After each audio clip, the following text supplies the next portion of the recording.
So in order to actually try to be smart today, I put a shelf underneath the heat box so that when I take the last screw out, it won't fall on my head. I don't necessarily want to get under it too much.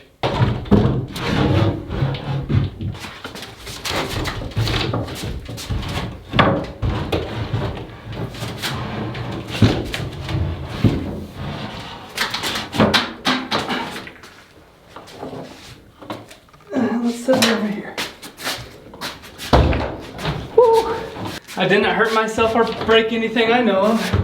The way this works is I've got light bulb sockets installed, and then I just put some light bulbs in there, flip it on, and it heats up the box. We have it slightly insulated, but that didn't heat up well enough. So next I got these guys, which are used for reptiles, and I put those in there and it heated it a little bit more. I could get to, 150, 160 in the summer, but in the winter it's much too cold. And I would like to be able to control it more and get it hotter. So today we're putting in an electric baseboard heater. I think I'm gonna install it along this back bottom side. Yeah, I don't think it will fit up top.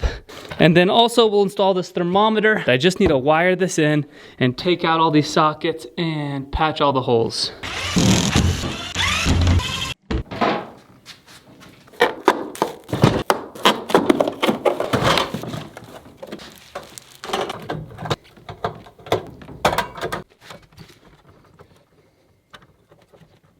I thought about making a whole YouTube channel, just making things, but using the wrong tools every time.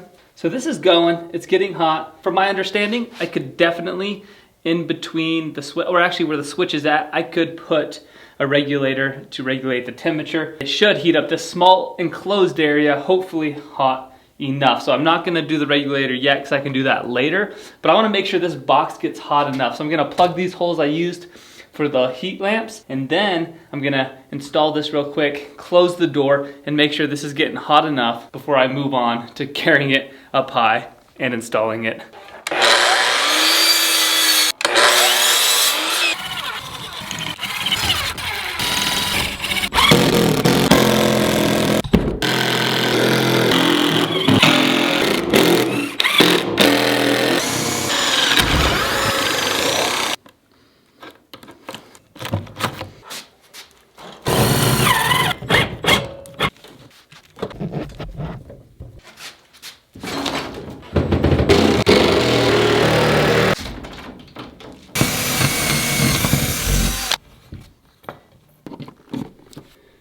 All right, let's give it some time. We're currently at 45 degrees and we'll see how hot this gets. It's definitely not airtight. I'm just throwing this together. But if this gets hot enough, we're shooting for maybe 170 to 180 degrees is what I want to keep it at. And if we can get to that or above it, then what I can do is I can let some air out to regulate the temperature, and that'll heat the shop up a little bit too, which would be really nice. So hopefully it'll get too hot, and then we can bring it back down by maybe drilling some holes and then having some pieces of wood I can open up and close just as a little way to regulate some air temperature. It's been going for 10 minutes and it looks like we're at 110 degrees. Well, that stinks.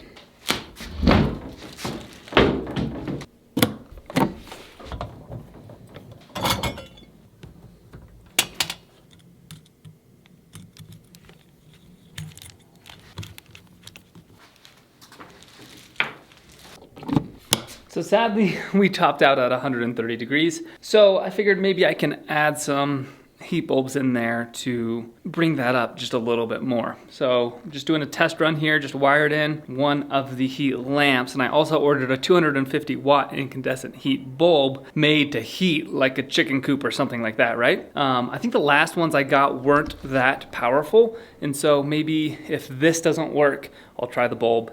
But I would prefer to not have to rewire in 4 lights along with this baseboard heater. I got this recommendation from another bowyer to put a baseboard heater in the heat box, and they said to use a 1,000 watt one. That's what I did. Maybe for some reason the one I got's not as good or something because it's just not heating it up enough. Alrighty, I think we can work with that. So that should get hot enough. I need to wire this up permanently so that it's safe.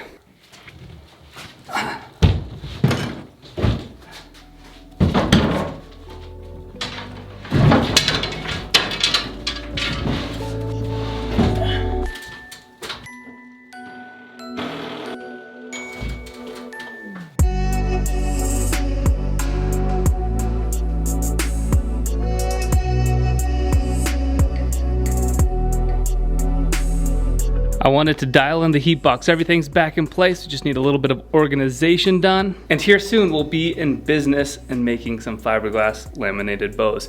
That's why I needed to dial that in, is because I need very little variance in my equipment so that I can record and figure out what works and what doesn't work for me. Amazon's coming in clutch.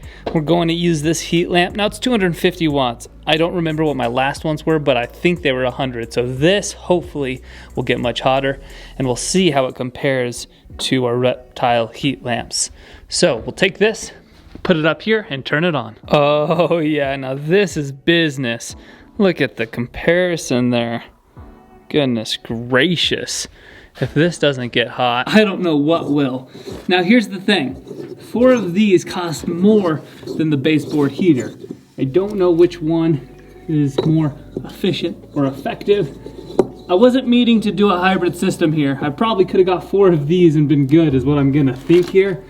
But let's test it out. Let's turn this on. I'll time it and let's see how long it takes to get to temperature. All right, official test 2. Hey. Let this guy down.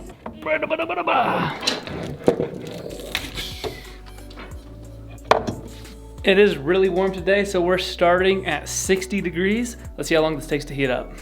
We are 6.5 minutes in, and it looks like 125 degrees. Right at 140 degrees. This is heating up much faster. Okay, we're hitting 15 minutes at 150 degrees. Somewhere in between 150 and 185 is good. You don't want it too hot, but you don't want it too cool. I've heard about 165 is just about perfect for fiberglass laminated bows. So this is a 48-inch baseboard heater that's 1,000 watts. You can get a 1,500 watt 72-inch baseboard heater. That would probably help heat it up more. This one got me to 135 degrees, and then adding a heat lamp gets me to 150, 155 degrees. The reptile heat lamp also got me to the exact same degrees, right in between 150, 155. Now, this one that puts off a light instead of the reptile one does heat up much faster. I'm gonna add a little bit more insulation because this is not tight. It's not holding the heat in near as good as it can. So we'll see if I can bring that from 150 to 160, 170, 180 just by doing that. And if not, I will add some more heat lamps in to bring that temperature up. But the goal if you're making one is to get it hot enough. It's easier to bring the temperature down than it is to bring it up. So insulate it well. Secondly, only $10 more. So around 50, in between 50 and $60, you can get a 1,500 watt baseboard 72-inch heater that would go the full length of your heat box, and then you could put a regulator on it, thermostat, and adjust the temperature. I think that would be the way to go for the most simple solution. Or you could get 4 of these lamps for about $56. So the baseboard is going to be just as good, plus you can dim the temperature where you can't on the bulbs. So I do think the baseboard heater is going to be the good long-term solution. As we continue to make more bows and go more production in the future, I'll build an actually good heat box and do it from the start. But this will get me good enough for what I need today.